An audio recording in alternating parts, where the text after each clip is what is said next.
mentally, are you prepared? Are we doing Michters?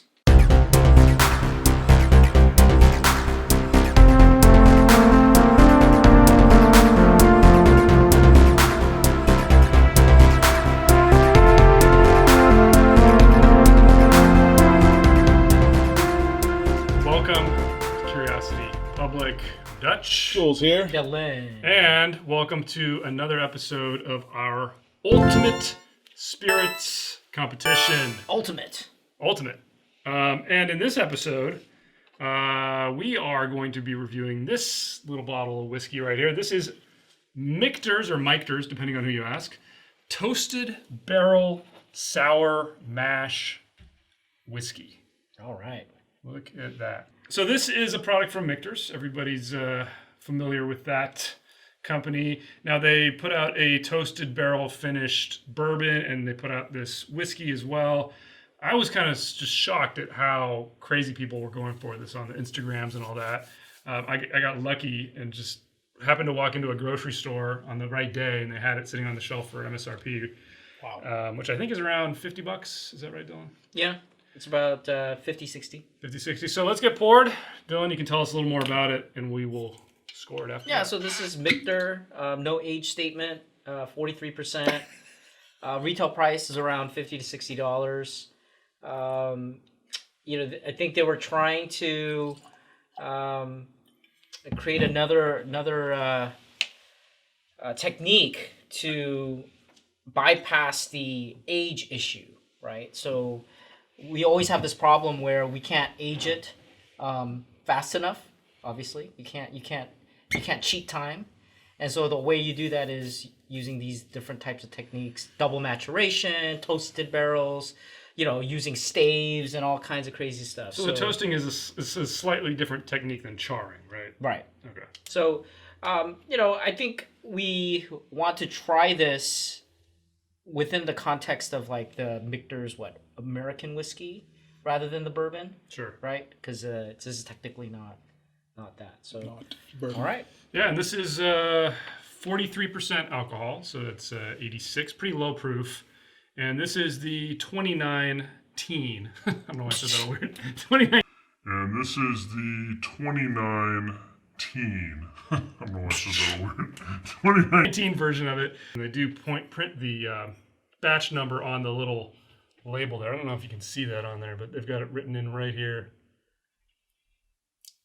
Oh yeah, it kind of shows up. But let's get tasting, guys. Hey, pop quiz. Hot shot. Do you know the when Michter's was founded in 1753, what it was originally called? Michters. No, something with a B. I'm blanking on what it is, but That's actually the second name. Oh, the Behringers or whatever. What is it? Like Bernger. no, it's not. So it was originally called Shanks. Oh, that's right. Yeah, I knew that. and Baumburger. Baumburger, that's what it was. Because they do release like those really random one-offs, the Baumburger and the Shanks. Right. It tastes different from the last one. The previous year? This is the only one I've ever had. No, there's previous year ones. We haven't had I haven't had it. Well, I've tried those. It's different. Cool story. Cool story, bro. I guess I believe you. All right, we've had some time to taste. We've got some scores, and we've got some stuff to talk about. But let's kick it off with the good. I'll go. I always like to start. So I think, for me, the thing that stands out with this release is the complexity. We talked about this before, how it's kind of cheating when you do the double maturation, double cask, another toasted, when you use a lot of staves. It does actually provide more complexity because it adds more different flavors. It changes the flavor profile from the base liquor that's produced from that distillery. So you do get a lot of different things coming at you. And when you take the time, you can kind of check off, all right, well, I get a little bit more of the oak, and then maybe different variations of that wood flavor can come out as well. So I feel like, yes, they do have an advantage compared to usual regular releases. But you can't deny that they have complexity. So I think that is the good. Jules? Well, I think like its drinkability is what's really good because there's enough nuance I think to keep me interested. And of course it is a lower alcohol content, but to that end, I think there was still enough flavor action happening. Yeah, that warrants it. So, yeah. It definitely has that hit, but for me the uniqueness is really where it stands out, I guess. So are you saying uniqueness compared to the other Michters? Or are you talking about uniqueness amongst all the bourbons? I think... Or all liquor in general? Well, we rate things as compared to all liquor in general. Right. To get an American whiskey that's got that kind of sour mash taste and also has that kind of interesting toasted char taste to it, that's pretty unique. And I think also I kind of want to factor in the drinkability because I think that's also fairly unique. Something that is kind of as light and drinkable as this with all of those little flavor things you can pick out. Yeah. Pretty unique to me. Pretty unique. Not a ton to say here on that topic, but let's move on to the bad.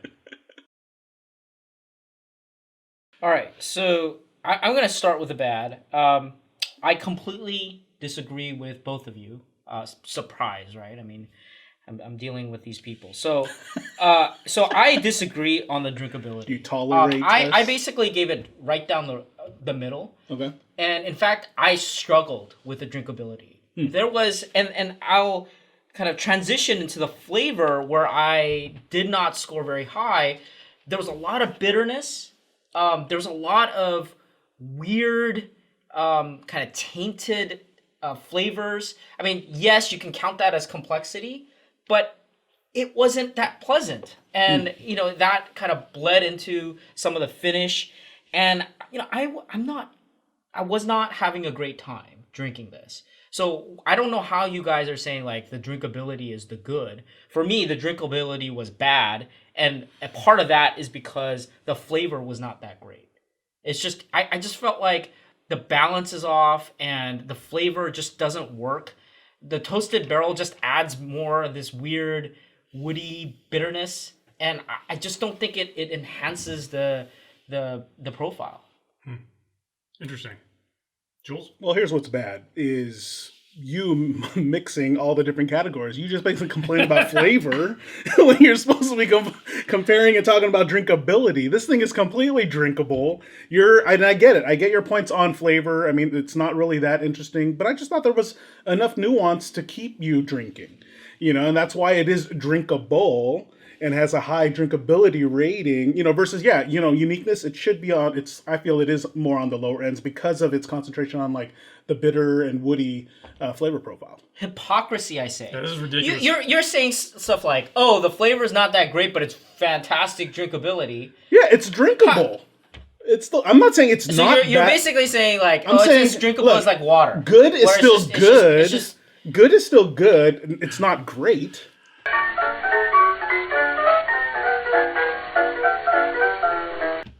And wow. There's enough there. So you're gonna get into the semantics? I think How about good grade? How about good grade? Well, okay, enough of that. Absolutely. The drinkability, I think, exists here because it's very low proof and it goes down easily. I didn't like the flavors either. I rated the flavors very low on this because I thought it was severely unbalanced. It was like there was like a hubcap missing on the car and like it was shaking. Like I said, you get that sour mash whiskey and you get that toasted char and there's some sweetness somewhere, but like they're all like the levers are all in the wrong positions. There's no anchor flavor. I always say that. There's nothing really tying the room together with this. It's just kind of a mishmash of flavors, completely unbalanced in my book. Yeah, I think. So while that is kind of a unique thing, it doesn't mean that that's enjoyable. Right. Same thing with the complexity, right? There's a lot of complex flavors. It's just that it didn't come together. Yeah, but see, to me, they were just so muted that I could barely call that Yeah, complex. it's definitely muted, Yeah. for sure. And I think the low proof has a lot to do That's with what I was saying. complex. Like, I mean, there's nuance to keep me interested, but then that's. But you know what? I'm kind of. so. I think people will knock this and say all the stuff we're complaining about is because it's low proof. But you know what? I think if they amped this up, it would just be even more pronounced how much of a mismatch off it of is. flavors it Yeah. is. Right. So let's get to the ugly. So this is where we discuss the non-flavor aspects of this. Dylan, you want to go first? Yeah, so in terms of aesthetics, it's, again, right down the middle. The reason for that is because I think I do have to compare it to the Michter's 10. I do love that bottle. I think it's a beautiful presentation. This is kind of a standard bottle. I mean, if you kind of squint your eyes a little bit, it's hard, maybe you might not be able to, make it out. I mean, yeah, this label is unique, but in terms of the shape and the presentation, it's not, it doesn't kind of jump out. Yeah. I actually scored value a little lower. Me too. And again, because for $50-some, I mean, I'm expecting, good drinkability, a decent balance. It doesn't have to be perfect. The finish should be a certain, level. And so because of that, and then compare it with, it's just Well, kind also of the markups you see on it. Like, you Right. have to factor that in. Like, anybody who pays $100 for this bottle, I'm sorry, man. You just... yeah. really So overpaid. that was basically what happened with me. Yeah, no, same notes here. I mean, it's basically middle of the road. It doesn't really stand out aesthetically, even among the Michter line, I would say. It's like I would easily pass it just because I lean towards more the green sticker labels and whatnot. You're looking for your Weller Special Reserve. But yeah, I mean, and that is just, it really isn't that interesting. It just doesn't stand out at all, I mean, the bottle, to me, it's fine. Like, I didn't mark it down on aesthetics. It's just middle. But I do agree, the value, this is, I mean, at $50, I wouldn't even probably buy this again, just because I didn't enjoy the flavors. Yeah. If you're a huge Michter's fan and you want to get it every year, I could see paying MSRP for it. But paying secondary is absolutely out of the question. I mean, to me, this is more of like a $30 to $40 whiskey. That's where it should be. I would agree there, like maybe $30. And I want to bring out this one, which is the toasted barrel bourbon, which, again, aesthetically looks very similar. I actually think it looks better. That stands out already, man. But, flavor-wise, we've all had this. I mean, it's not necessarily any of our favorite whiskey ever, but I think we all agree it's a really good bourbon. It's really interesting. And I think at $50, if these are next to each other on the shelf, I'm definitely grabbing the bourbon. Right. And I don't know that I've seen some crazy markups for the bourbon as well. I don't know that those are necessarily justified. We'll review it another time maybe. But just wanted to throw it out there for comparison. So let's get our scores. So we do have a 100-point scoring system with 10 categories spread across with aroma, flavor, body, complexity, balance, finish, uniqueness, drinkability, aesthetics, value, all totaling 100 points. Yeah, and But they're also not weighted equally. That's That correct. Flavor is actually weighted more in our system, and aesthetics and value are actually on the half of that. Yeah, way to make it more complicated. I know. Yeah. You get poor marks for complexity. So a total of 100 points possible. We have medals for everything that gets basically above a 60. And what did you guys give No, this? everything above. You're right. 60 and above. Wow. Okay. Okay. All right. Because I saw you're less than 69, which is off here. It's supposed to be 59. I didn't write that. Who did this? Dylan wrote that. All right. Anyway. Anyway, Dylan. So I gave it a 57. Jules? I gave it a 58. Wow, I guess I'm a little bit of the outlier here with a 51. So we got a 57, 58, 55. and a 51, giving us our official Curiosity Public Ultimate Spirits Competition rating for Michter's Toasted Barrel Sour Mash Whiskey, a 55. Which is no medal. No medal. No medal. No medal. Very average. And, Yeah. And for us, a 50 is an average score, so it's a little bit better than average.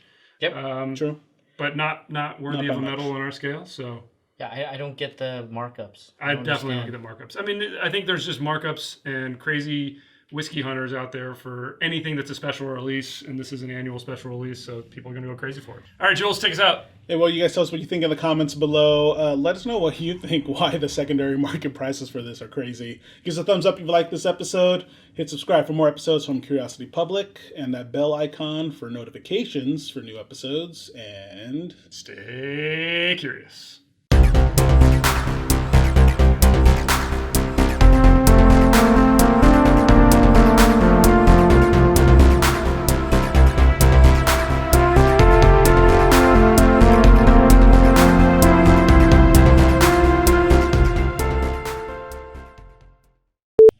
This is just not.